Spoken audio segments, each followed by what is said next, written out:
Hi there everyone, today we're going to look at a new type of zonal press. So I'm going to base it on this formation, a 4-2-3-1. It's my favoured formation at the moment, so these are the sort of positions I'm going to be referring to. And let's start looking at exactly the same formation for the opposition, with the ball on a 16, or it could be anywhere on the pitch really, essentially. So what does the centre forward have to do? Take the ball to goal line. The ball to goal line is a line from the ball to the goal, but it's really important. A lot of people stand with their feet in that line. I prefer my players to stand with their stick on that line. So often I'll be asking my centre forward to take one big step to the left. So when it is hit straight, it just hits their stick and not through them. The cam, the central attacking midfielder, essentially you're going to line up almost with the other centre back. Because if there's a transfer, we're there already, right? So that helps. But in this case, you've come in a little bit. Then we have the wingers. So the wingers are slightly offset, essentially responsible for the right back and the left back. This player is much further in because the ball's on the other side than, say, this player. Please don't go too close, because if you're too close, you're easily a line run could easily be made. So then what we're going to do, we have the two CDMs, the central defensive midfielders, and you're just basically like filling in these little triangles here. And we're going to invert and promote our right wing back. Then we have our three other defenders. So you'll notice that there is a free man, a free person I should say, and it's a risk versus reward press. I'm going to press their 6 players with 7 players. So we're always pressing with one extra player than they have. And let's see if they can get it there, essentially. Right, so let's run through some scenarios. So let's talk about some movement from their double pivot. So if the person moves there, what do you want to do? Well, one option would be just give an instruction to your centre forward, 2 right, 3 right. Cut that out. That could be one option. Other option could be to, if they're in this zone, would it make sense to play a mark? Yeah, I don't mind that. Just get in front of them. You're still protecting this zone. You could ask the other attacking midfielder to come left a bit in this scenario. It might be better to leave them a little bit right, just if they do a quick transfer. We're going to talk about that a bit more in a minute. The centre-backs, because you've got a man down, or person down again, you could come a little bit more central, or you could stay over there. These are all decisions that you're going to make on the pitch based on what you see. But you've got to remember, it's a zonal press, so be prepared to let people go and just mark space. So the important thing with any zonal press is to stay disciplined, and a good side will be testing that discipline. They'll be moving the ball around, looking for movements they're expecting or looking forward to. If that movement is ill-disciplined and you leave your zone, then they can go into it. And that's what they're trying to do. That's what good players are trying to do. They're trying to pull you away. So for example, this run might tempt a centre forward to do that, and hopefully you can all see now there's a gaping hole straight down the middle. So that would be a bad thing to do. We could have, as that centre forward has made that run, the other double pivot could be looking in behind. That would be a smart move. And there's also a ball straight in, and they might be able to get it out down the wing from here. However, if you look at this situation, we're still in a relatively good position, because we could easily afford, because we have the extra player in the middle, well, we've got a lot of extra players in the middle, we could double team that person, so then this left wing can cover that. We've got a centre back here, all right? We've got the right wing back dropping, we've got the right winger dropping. So we're still in a good position if that does happen. But that ill discipline means these two have to switch on a little bit more. So that's something we want to try and ignore. Now, with discipline, this is what it should look like, ideally. So you could promote that player. So if they do get it, we've got 2 players. So for example, if it does come in, we now have 2 players centrally that can put pressure on. Okay, we're in a much better shape, much better position to do that. So keeping the discipline allows us to double team much higher up the pitch. Like that. Okay. So keep your discipline, and then we need to talk about how we're actually going to press. So traditionally, the centre forward would be the person putting pressure on this ball, and I want to avoid that. I want the ball to either come centrally, so we can win it with all of these extra players, and then essentially do a 1, 2, 3, 4, 5, 6, 7 versus 4 on goal. Sounds a good idea. Or we're going to try and force it to the right hand side. So we won't always do the same, depending on the call, depending on the situation we're in. But a lot of teams like to press the ball over to the right because it's on our forehand stick, and we use the sideline as, an extra player essentially. There's no way out down that left hand side. But this is how we're going to achieve that. The left wing is going to apply the pressure. So watch this run. It's important you don't run straight at the ball, because the right wing back could drop and you'd just be evaded straight away, and they're in this channel. Okay, so that would be a bad idea. So you have to, so if that person drops, for example, you're probably going to move anyway. So I'll just show you that again. You're going to curve your run, so you're running along the line of their pass. You might have noticed this CDM saw that, were pressing, so they might have even made a slight movement left, just in case this is on.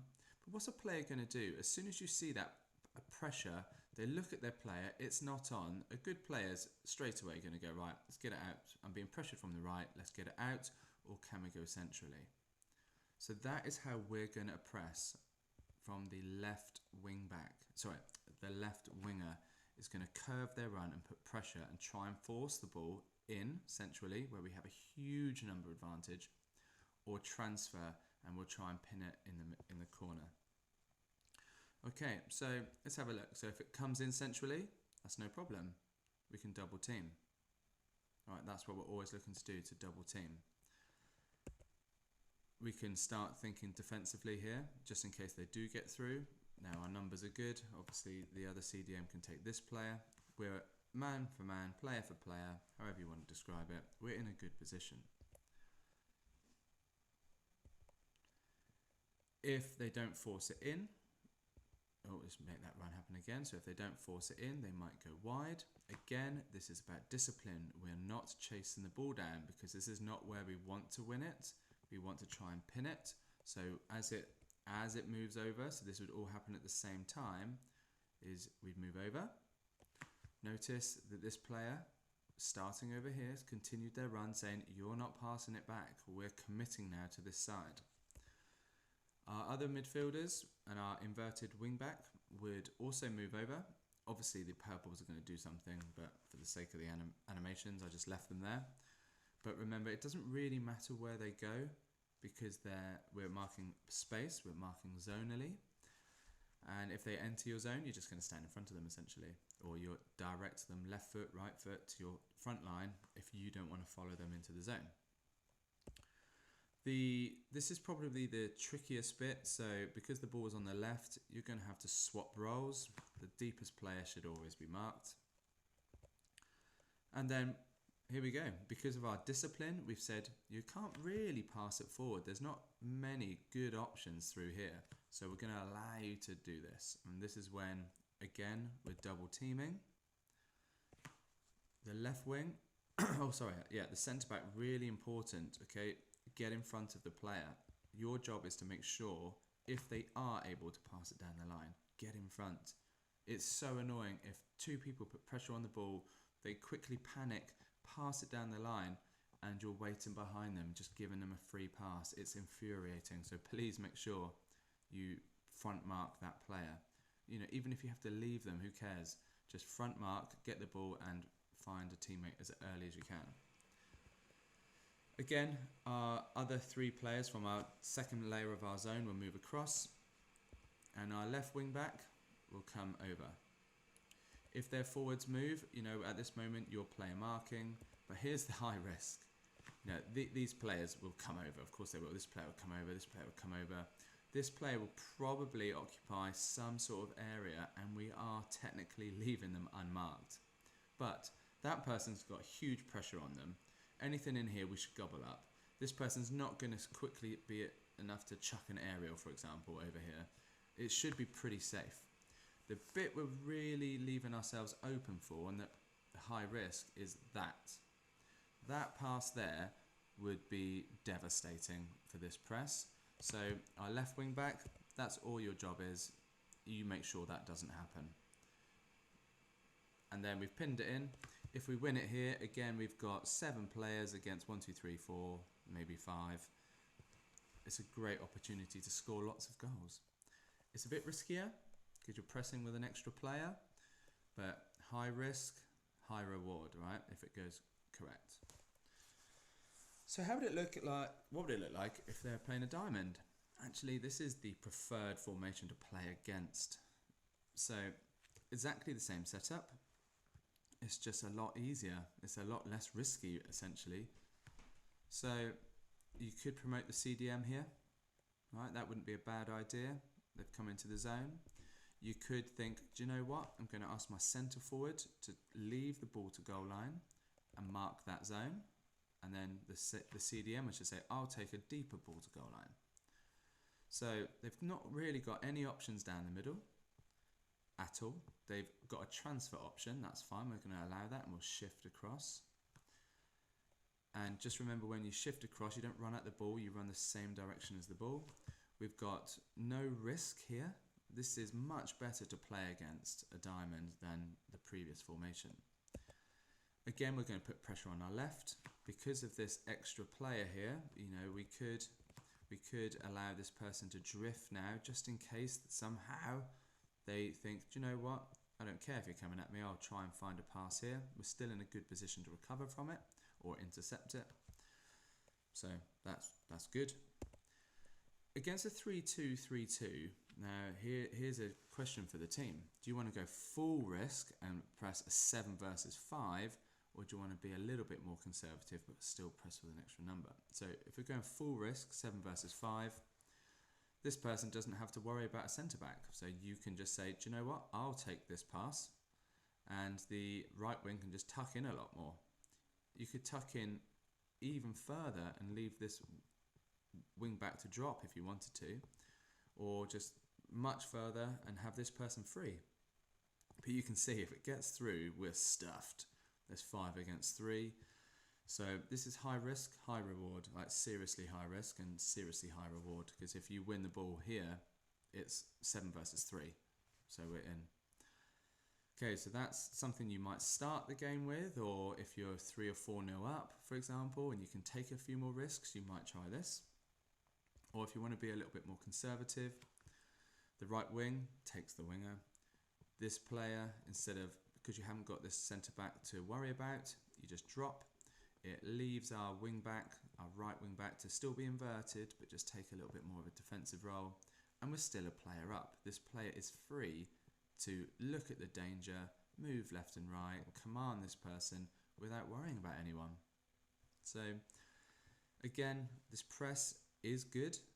And remember, we're not pressing with our forward line, we're pressing from our left, their right, forcing the ball centrally where we have high numbers, or forcing the ball wide where we can pin it in again with high numbers.